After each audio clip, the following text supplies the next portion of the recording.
Halo teman-teman, balik lagi dengan saya di film kita. Gimana kabarnya kalian semua teman-teman? Semoga kalian sehat selalu dan dilancarkan rezekinya. Perang Dunia Kedua terjadi tembak-menembak dan memakan korban yang cukup banyak, terutama anak-anak. Beberapa anak-anak dibawa dan disiksa. Tidak hanya disiksa, mereka suruh ambil bagian dari peperangan tersebut. Oke, kali ini saya akan membahas film yang berjudul Soldier Boy, yang disutradari oleh Victoria Vanasciutina. Film ini rilis pada tahun 2019. Soldier Boy diambil dari kisah nyata di mana ada prajurit kecil yang kisaran umurnya ya paling 6 tahun. Oke, gak usah banyak basa-basi, kita langsung saja ke alur ceritanya. Sebelum lanjut, jangan lupa kalian pencet tombol subscribe dan nyalakan notifikasinya supaya kalian tidak ketinggalan videonya. Oke, langsung saja kita ke alur videonya. Cekidot.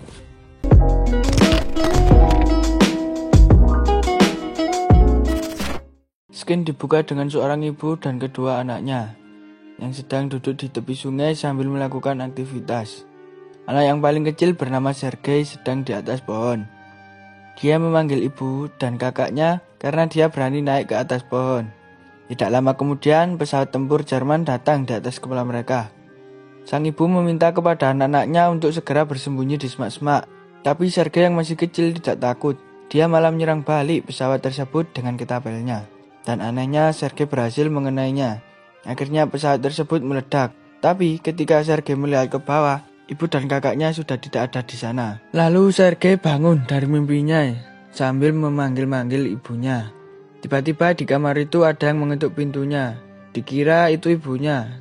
Lalu Sergei lari untuk segera membukakan pintu, tetapi yang datang bukan ibu, melainkan tetangganya yang panik setengah mati. Wanita itu berterima kasih kepada Tuhan karena telah menyelamatkan Sergei. Wanita itu terpaksa memberitahu kalau ibu dan kakaknya itu telah meninggal. Karena Sergei masih terlalu kecil, dia tidak paham apa yang dimaksud wanita tersebut. Dan ia masih memilih tinggal di rumah untuk menunggu ibunya. Tapi karena wanita itu sangat peduli terhadap Sergei, wanita tersebut langsung mengangkat Sergei dan menyuruhnya lari lewat jendela untuk berlari menyelamatkan diri karena tentara Jerman sudah berkeliaran di luar rumah. Ketika wanita itu ingin ikut kabur, ia sudah terlanjur ditembak dari belakang oleh tentara tersebut. Sergei yang masih kecil sekarang keluar sendirian tanpa kawalan keluarga maupun orang lain. Ketika Sergei melihat lingkungan rumah yang sudah habis dilalap si jago merah, lalu Sergei lari terus hingga akhirnya dia sampai di tengah hutan. Kemudian Sergei memanggil-manggil ibunya karena ia kesepian dan ketakutan. Di pagi hari, Sergei yang kelelahan meminum air di pinggir sungai. Namun tiba-tiba ada tentara Jerman yang lewat. Ketika Sergei tahu kalau itu tentara Jerman, Sergei langsung bersembunyi di sela-sela kayu dan akar. Ketika bersembunyi, tiba-tiba seekor ular melintas di depannya. Tapi Sergei tidak begitu takut dibandingkan dengan tentara Jerman yang sedang makan dan minum di depannya. Ketika situasi sudah aman, Sergei menghampiri tempat tentara itu. Sisa-sisa makanan dari tentara tersebut dimakan oleh Sergei karena saking kelaparannya. Di suatu hari, Sergei nampak kelelahan karena belum makan berhari-hari dan terus berjalan tanpa arah. Kemudian dia terjatuh karena sudah merasa kelelahan.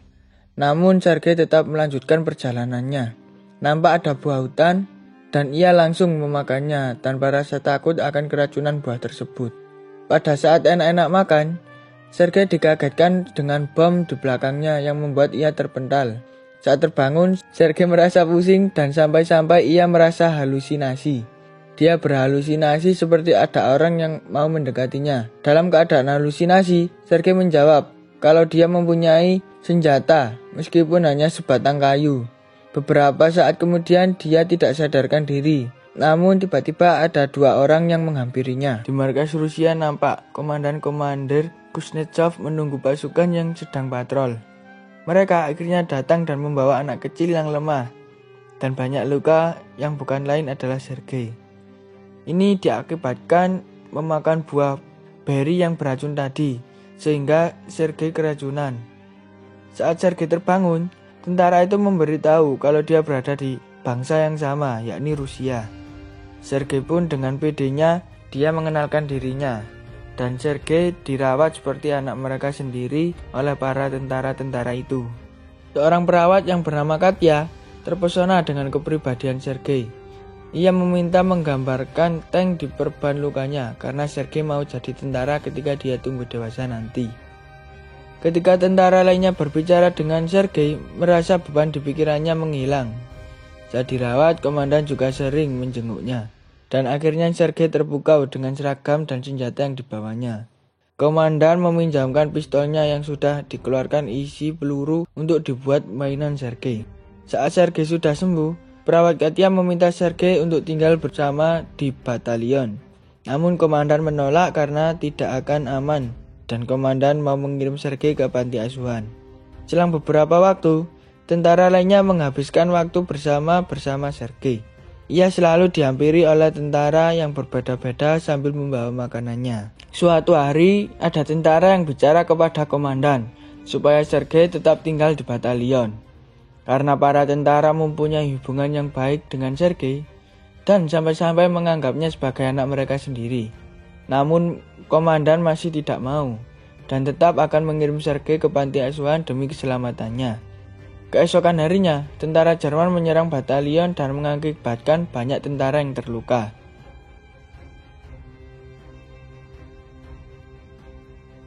Suatu hari, ada mobil yang menjemput Sergei untuk pergi ke panti asuhan. Komandan lalu memberikan pistol kayu untuk Sergei sebagai hadiah. Sergei lalu memeluk sang komandan dan sambil berkata ia sangat khawatir dengan keadaan sang komandan. Tiba-tiba komandan luluh dan berubah pikiran.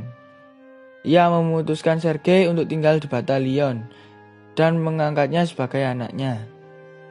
Di malam itu para tentara mencari pakaian yang pas untuk Sergei. Untuk keesokan paginya, ketika Sergei bangun, diberikan pakaian itu dan langsung dipakai oleh Sergei. Sergei sangat senang berlari di pinggalan perang. Belum selesai senangnya, tiba-tiba pasukan Jerman menyerang kembali. Para prajurit menyelamatkan Sergei ke tempat yang aman, dan prajurit melanjutkan pertempuran. Korban luka saat waktu itu langsung meningkat dengan sangat cepat. Melihat kondisi yang seperti itu, Sergei ingin membuat dirinya berguna. Lalu dia membawakan air minum ke tentara yang sedang kehausan. Salah satu tentara meminta tolong membacakan surat dari keluarganya, karena matanya sedang diperban. Namun, karena masih belum sekolah, Sergei tidak tahu cara membaca. Lalu dia mengarang isi dari surat tersebut dengan imajinasinya. Dengan mengatakan kalau sapinya sedang baik-baik saja di rumah. Tetapi, tentara tersebut tidak memiliki sapi. Suasana hangat pecah di antara mereka. Lalu Sergei disuruh melanjutkan ceritanya dan semua orang tertawa bahagia. Sergei terus membacakan surat orang lain dengan imajinasinya dan membuat semangat tentara kembali lagi. Di sini komandan sedang berbicara dengan Katya.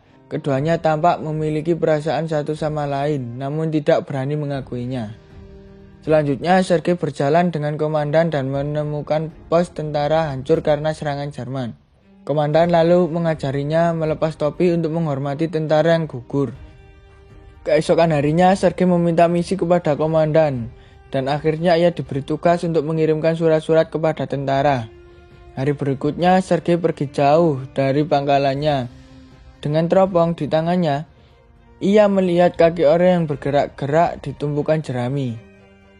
Ia lalu kembali ke markas tentara untuk memberitahu apa yang ditemukan barusan.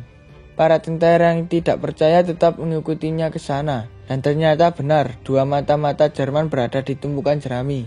Mata-mata itu lalu ditangkap dan Sergei pun dipuji atas kecerdasannya. Malam itu, komandan memberitahu rencana adopsinya. Sang komandan pun resmi menjadi ayah angkat Sergei. Selain itu, Sergei tahu atas perasaan komandan terhadap Katya. Untuk membalas kebaikannya, Sergei mengajak komandan untuk menemui Katya. Sesampainya di sana, ia melihat Katya sedang berbicara dengan orang lain. Mereka berdua mengira Katya tertarik dengan orang itu, namun aslinya tidak. Tidak lama kemudian, pangkalan kembali diserang oleh pasukan Jerman. Dan kali ini Sergei membantu tentara dengan sekuat tenaganya, dengan memberi amunisi untuk tentara yang paling depan. Tapi, para tentara memberitahu Sergei untuk segera kembali ke gudang karena di arena medan perang terlalu berbahaya untuk anak kecil. Ketika kembali ke gudang, ia melihat komandan dan prajuritnya yang cemas karena koneksi telepon kepada kolonel terputus. Seorang tentara dikirim untuk menyambung kabel yang putus. Sergei mengikutinya dan melihat tentara itu terluka parah oleh serangan Jerman. Sergei bertanya kepada tentara itu bagaimana cara menyambung kabelnya. Karena sudah sekarat, Sergei melakukan itu sendiri dan akhirnya berhasil. Ketika koneksi sudah berhasil, tentara berkomunikasi dengan yang lain agar banyak yang membantu. Adegan berikutnya, melihat komandan yang sedang berduaan di tepi sungai bersama Katya. Komandan akhirnya mengakui cintanya kepada Katya dan meminta untuk menjadi ibunya Sergei. Katya merasa senang. Namun, Katya belum sempat menjawab. Seorang tentara mendekati mereka untuk memberikan surat kepada komandan, mengatakan kalau mereka akan dikirim ke pangkalan lain. Keesokan harinya, mereka berangkat ke tempat markas barunya bersama Sergei. Namun, ketika di perjalanan mereka melewati ladang ranjau yang membuat meledak beberapa kendaraan mereka. Komandan terluka, sedangkan yang di dekat Sergei tewas karena ledakan itu. Ia menangis dan memeluk komandan. Akhirnya mereka melanjutkan perjalanan untuk markas baru. Ketika mereka sampai di pangkalan baru, mereka bertemu dengan atasan komandan, yakni jenderal. Ia juga terkesan karena ambisi anak itu dan memberikan selamat kepada komandan karena memiliki anak yang cerdas. Suatu malam, mereka kembali diserang oleh Jerman dan komandan terjebak di bawah reruntuhan. Sergei menangis dan mencoba untuk membantu ayahnya yang sedang tertimpa keruntuhan. Namun karena tidak bisa, Sergei memanggil tentara lain untuk menolong komandan dan dibawa keluar. Keesokan harinya, Sergei datang menghampiri komandan yang sedang terluka, di mana tangannya sedang terluka juga karena menolong komandan tadi malam. Keesokan harinya, Sergei diberi penghargaan. Sergei berjanji akan menjaga negaranya ketika sudah dikasih poin oleh jenderal. Dan dia mengikuti kemanapun tentara itu pindah tempat. Dia dijuluki sebagai prajurit termuda di dunia, dan kisah legendarinya kini tersebar di seluruh dunia. Oke teman-teman, sampai di sini dulu film yang kita jelaskan ya. Semoga kalian terhibur dengan video kita hari ini. Bagi yang mau request film, bisa langsung komen di kolom komentar ya. Jangan lupa klik tombol like, share, dan subscribe supaya channel ini bisa lebih berkembang lagi dan bermanfaat untuk kalian semua. See you di next video. Bye bye.